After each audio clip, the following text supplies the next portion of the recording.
Making the peace. Stepney is known as the Bluebell. He works on the Bluebell Railway in Bluebell Valley. Lots of people across the world come to see these famous Bluebells and to see the famous Bluebell engine himself. Stepney is very proud of this, and he often works alongside his friend Rusty, leading the other Scarlowy engines. Oh, hello there, Stepney. Those Bluebells look lovely, don't they? Said Scarlowy. Why, of course they do, said Stepney. Oh, hello now. I'll best get going. Scarlowy puffed away. However, things had not been so rosy lately. Stepney had been out of service for a few years because his main steam pipe had failed. Other engines such as Berlin, Wilfrid and other engines of other heritage railways had come over to try and fill the gap, but they could not make the same money as Stepney when he was there. The railway began to run at a loss, particularly as it would be a very big bill to get Stepney repaired.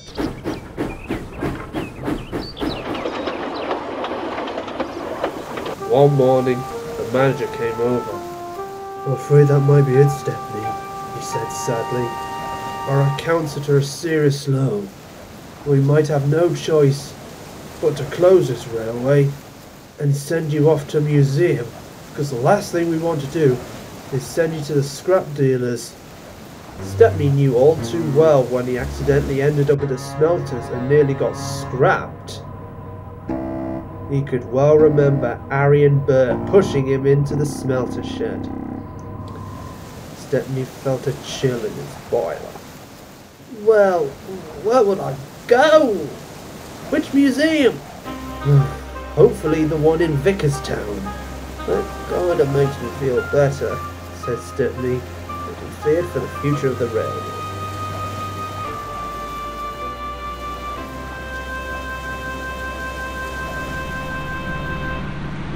Meanwhile, on the mainland, Darryl had nothing much to do. It wasn't really the season for tourist trains. He stayed in the shed. His driver was looking at a newspaper. Bluebell Railway on Sodor threatened with closure unless Stepney gets repaired. Darryl looked concerned. Oh dear. But then he remembered what Stepney said to him all those years ago, and he gave him the nickname Bowler. I was young and foolish, said Darryl, but I want to help Stepney out. I want to save his railway, but how do I do that? The driver thought. We'll talk to the Fat Controller, see what he comes up with. I also want Stepney to know that I'm sorry for what I did. And I also hope he's sorry for giving me that nickname. I'm sure I will be, said his driver. That was years ago. Now, let me speak to the manager. Then an hour later, he came back. Right, so he's had a talk with the Fat Controller, and he's agreed to put on some charity tourist trains, and all the funds will go towards restoring Stepney. Oh, that is amazing, said Darryl happily. We'll be leaving this evening. Darryl was excited.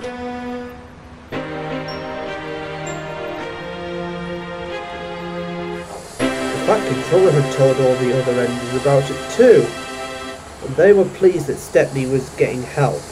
Bear, BoCo, Darryl will be helping with the tourist trains. I want you all to keep working hard, and also to do BoCo and Bear's work, as well as your own.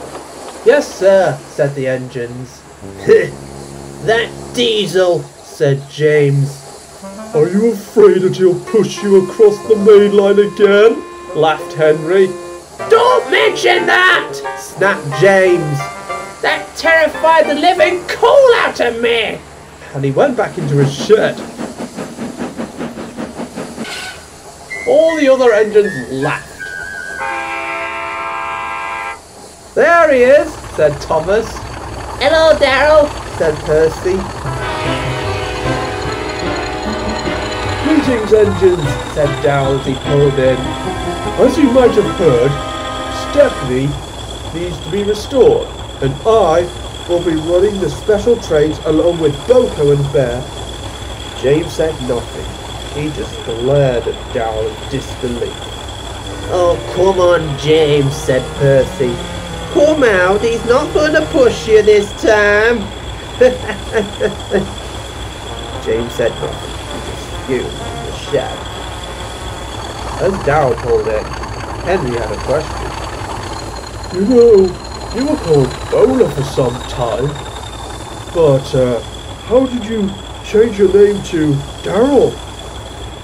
Well, said Darryl, I was indeed called Bowler. All the other diesels called me that after Stepney spread the word of my incident with the bowler hat.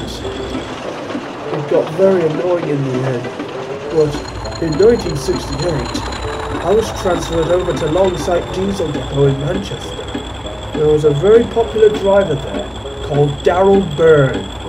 He was the descendant of Irish Catholic immigrants. He was a very reliable driver. He knew the routes well and handled the engines well. Diesels, they were often wondering which one would Darryl be taking out. On quite a lot of occasions, Darryl did actually take me out. He also liked my work ethic. But in 1973, tragedy struck. The engines listened. Just months before his 60th birthday, and just before he went out to work, he suffered a fatal heart attack. By the time he got to hospital, they could not resuscitate him. His funeral was held at the Holy Name, where his family before him were buried. I wish I was able to attend the funeral, but they wouldn't be able to fit me into the church. So they had me on a low loader outside the church as his cortege passed. And from then on, I took the name Darryl in memory of him. That's quite a moving story, said Thomas. Meanwhile, Stepney heard the news. What? Him? Bowler? It's glad to be of help, but why him? Well, he's the one who had the idea of all these charity trains. Well, I'm grateful for any help, but anyone but him, fumed Stepney. I know I want to be repaired, but I don't want help from that, but Bowler? Now, Stepney, said the manager. He's our only chance. Just let him have it. Darryl, Bear and BoCo did well towards Trainz. Lots of money was being raised as people bought tickets eager to do their part in helping restore Stepney.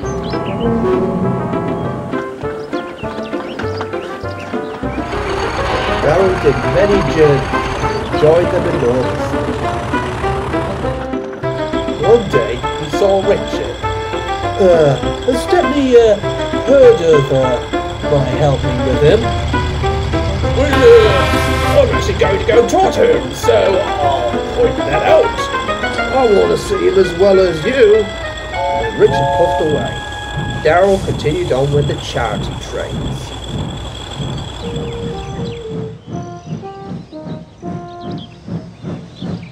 Soon, Richard saw Stepney in the shed. Oh, hello there, Stepney. Who are you? asked Stepney. My name's Richard. I was saved from scrap, and now I work on the Fat Controller's Railway. It's nice to see you.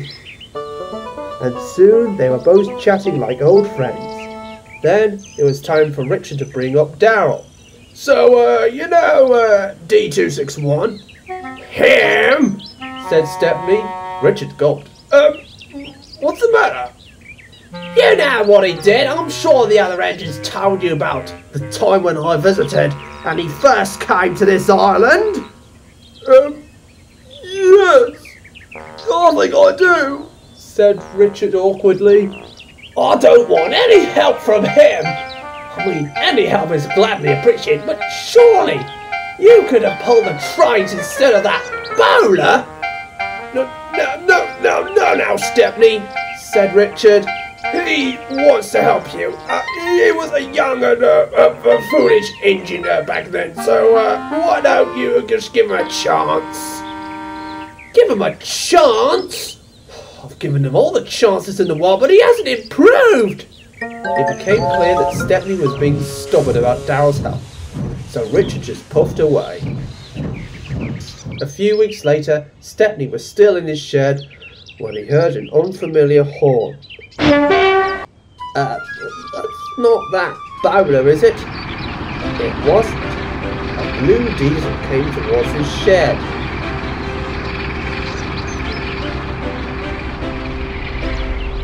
Hey up, he said. You must be Stepney. I am, said Stepney. And what might you be doing here? Well, the money's been raised to get you restored, he said. By the way, what's your name? They call me Pig. Pig? Yeah, after my class of engines. I'm a class 45, and we were called the Pigs. Do you have anything to do with bowler? Snapped Stepney. Who's bowler? You know, D261. Pig glared at Stepney. Now just listen here, he said severely. Darryl has been worried about you, and he didn't want you lying to close.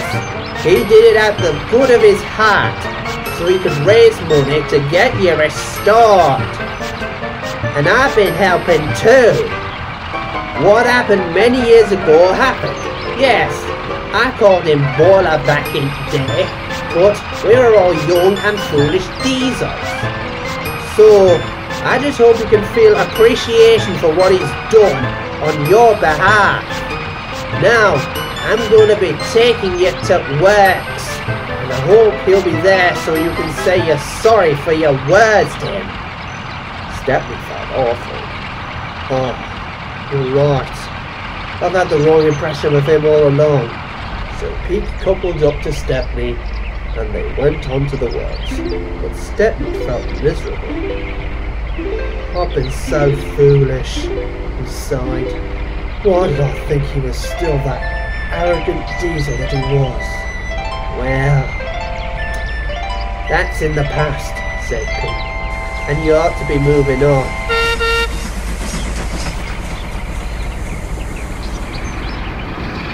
Soon they reached Crowman's Gate Works, and sure enough, Darryl was there. Hello, Darryl, said Stepney. Oh, hello, Stepney, said Darryl cheerfully. I just want to say, sorry. I'm sorry for giving you that nickname. Sorry for calling you Bowler and telling all the diesels. That's all right, said Darryl. Apology accepted. And I'm also sorry too for the way I acted. That was years ago. It's time we turn a new page. That's the right thing to do, said Pete. And I've been helping with the tourist trains, and I think it's best that you both indeed turn the new page. What happened many years ago happened, and the only thing for you to do now is to become friends. Pete rolled away.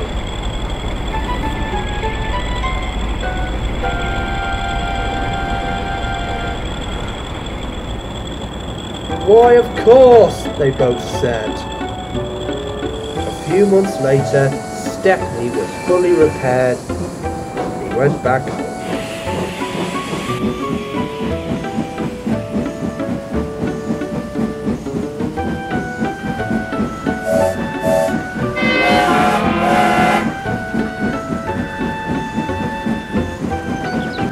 Bluebell Railway was happy to be reopened, especially with Stepney hauling trains for the first time in years.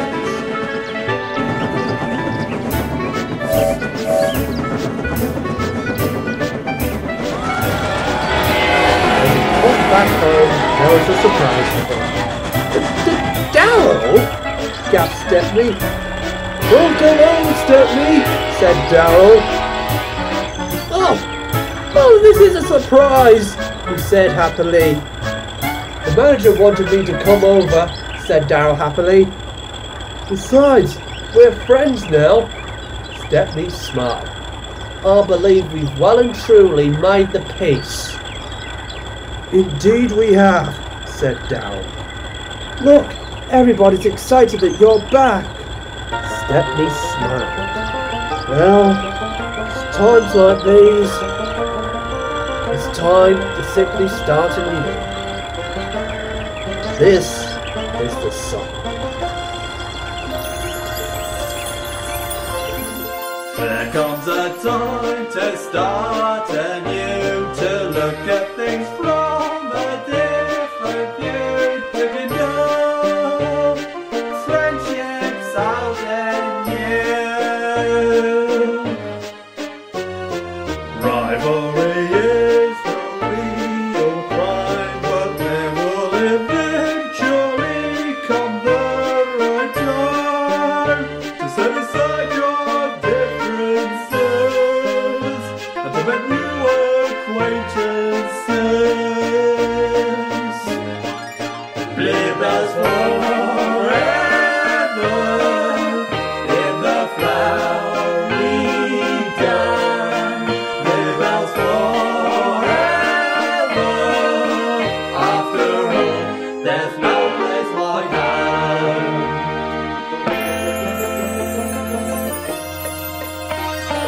Flowers of friendship start to bloom together. Will come out from the gloom, and at last, let the good old days resume. There's just no use in going back. We're going forward along the track, and now look towards a bright future, and with our new friendships secure. Bluebells forever, wherever you roam. Be it whatever the weather, there's no place like home.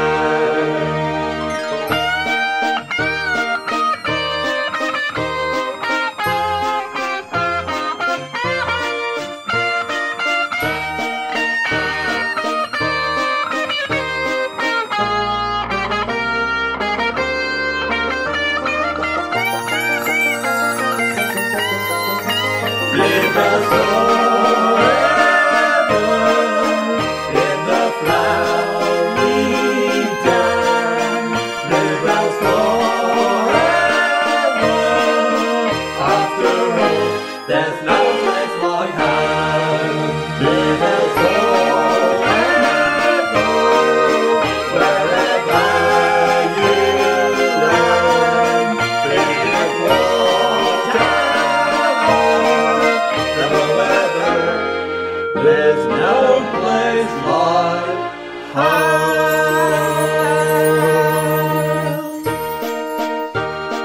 La la la la.